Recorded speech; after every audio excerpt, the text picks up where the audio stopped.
এত এত টেস্টি একটা চিংড়ি পোলাও যেটাতে থাকবে অনেকগুলো টিপস। এই টিপসগুলো অ্যাপ্লাই করলে আপনার চিংড়ি পোলাও হবে বেস্ট একটা চিংড়ি পোলাও। আর এটা দেখতে যেমন লোভনীয় হবে, খেতে হবে অসাধারণ। আর রাইসটা হবে একদম ঝরঝরে, যেটা মুখে দিলেই অন্যরকম টেস্ট লাগবে।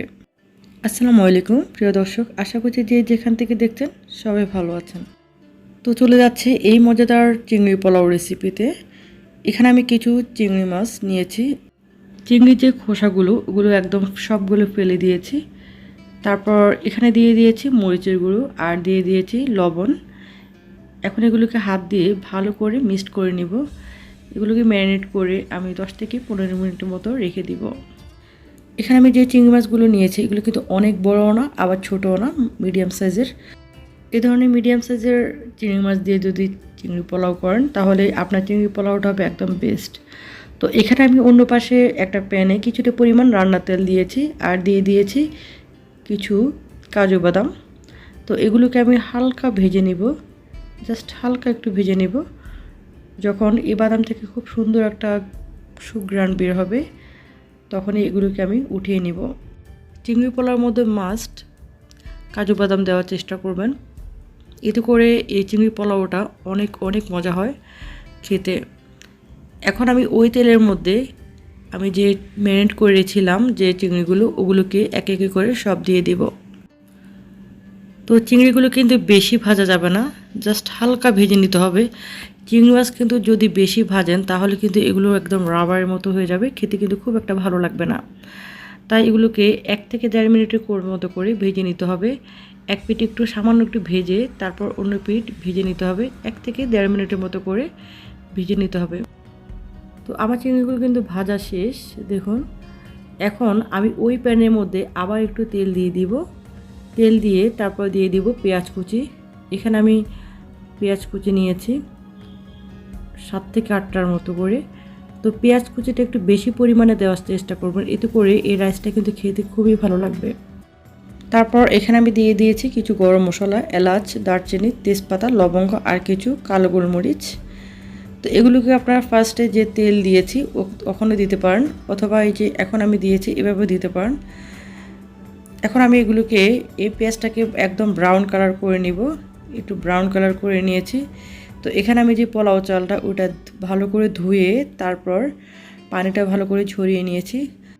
আপনার পোলাওটা যদি একদম বেস্টভাবে রান্না করতে চান, একদম ঝরঝরেভাবে রান্না করতে চান, তাহলে কিন্তু একদম ফার্স্ট টিপস হচ্ছে পোলাও চালটাকে ভালো করে ধুতে হবে, যাতে পোলাও চালের মধ্যে কোনো স্ক্র্যাচ না থাকে। একদম ভালো করে ধুয়ে তারপর পানিটা ঝরিয়ে নিতে হবে। এখন আমি এখানে দিয়ে দিয়েছি লবণ, 1.5 টেবিল চামচের মতো লবণ দিয়েছি স্বাদ মতো। তবে আমি লবণটা কিন্তু একদম ফার্স্টে বেশি দিয়ে দিব না, কারণ লবণ যদি বেশি হয়ে যায় তাহলে কিন্তু এটা টেস্ট থাকবে না।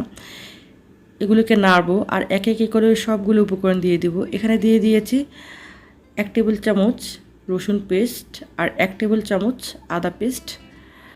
পোলাওটা ঝরঝরে করার জন্য আরেকটি টিপস হচ্ছে এই পোলাও চালটাকে একদম ভালো করে ভেজে নিতে হবে। চুলাটাকে মিডিয়ামে রেখে 8 থেকে 10 মিনিটের মতো করে ভালো করে ভেজে নিতে হবে। তবে আমার পোলাও চালটা একদম ভালো করে ভাজা শেষ।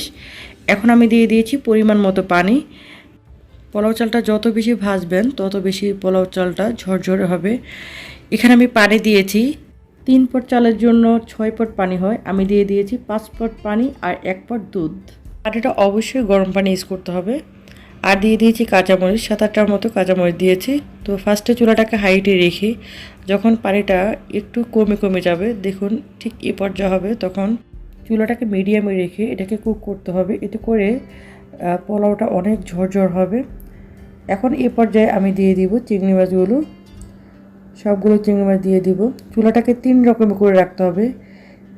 চুলাটাকে একদম ফার্স্টে হাইটে করে রাখতে হবে, তারপর মিডিয়ামে করতে হবে, তারপর একদম লোতে রেখে দিতে হবে। এতে করে এই পোলাওটা কিন্তু অনেক ঝরঝরে হবে। তারপর এখানে আমি দিয়ে দিব 1 টেবিল চামচের মতো চিনি। তবে এই চিনিটা অবশ্যই কিন্তু মিষ্টির জন্য না, এখানে আমি যেহেতু দুধ ইউজ করেছি তাই হালকা একটু চিনি দিলে এটার টেস্টটা অনেক ভালো আসে। তবে আমি এখানে যেহেতু দুধ ইউজ করেছি, অবশ্যই আপনারা চেষ্টা করবেন এই চিংড়ি পোলাওর মধ্যে দুধটা দেওয়ার। তারপর এখানে আমি দিয়ে দিয়েছি ঘি। এই ঘিটা দিলে এটার ফ্লেভারটা অনেক সুন্দর হবে আর খেতে অনেক ভালো লাগবে। তো দুধের পরিমাণটা কিন্তু অনেক বেশি না, আমি বলে দিয়েছি পরিমাপটা। তো এখন আমি একটা ঢাকনা দিয়ে রেখে দিব। চুলাটাকে একদম লো হিটে রেখে 5 থেকে 7 মিনিটের মতো রেখে দিয়েছি। তারপর ঢাকনাটা সরিয়ে এখন এগুলোকে আমি ভালো করে উল্টিয়ে পাল্টিয়ে নেড়ে দিব। এতে করে চিংড়ির যে একটা ফ্লেভার আর ঘিয়ের যে একটা সুঘ্রাণ, এটা পুরো পোলাওতে ছড়াবে, খেতেও খুবই ভালো লাগবে। তো এটা কিন্তু আমার কমপ্লিট। তো এটা আমি এখন যে বাদামগুলো আমি ভেজেছিলাম ওগুলো আমি উপর দিয়ে দিব। এই বাদামগুলো কিন্তু খেতে এত মজা লাগে, যেটা বাসায় যখন ট্রাই করবেন ঠিক আমি যেভাবে করেছি এভাবে, তখনই বুঝতে পারবেন এটার রাইসটা এত মজা হয় আর চিংড়িটা যে কি মজা হয়, যে আর বাদামটা যে সাথে দেওয়ার কারণে এটার টেস্টটা একদম ভিন্ন রকম হয়ে যায়। তো দেখুন এটার কালার কম্বিনেশনটা অনেক সুন্দর হয়েছে, দেখতে যেমন সুন্দর হয়েছে খেতেও অসাধারণ হয়েছে। ভালো লাগলে লাইক কমেন্ট শেয়ার করতে ভুলবেন না, সাবস্ক্রাইব করে পাশে থাকবেন।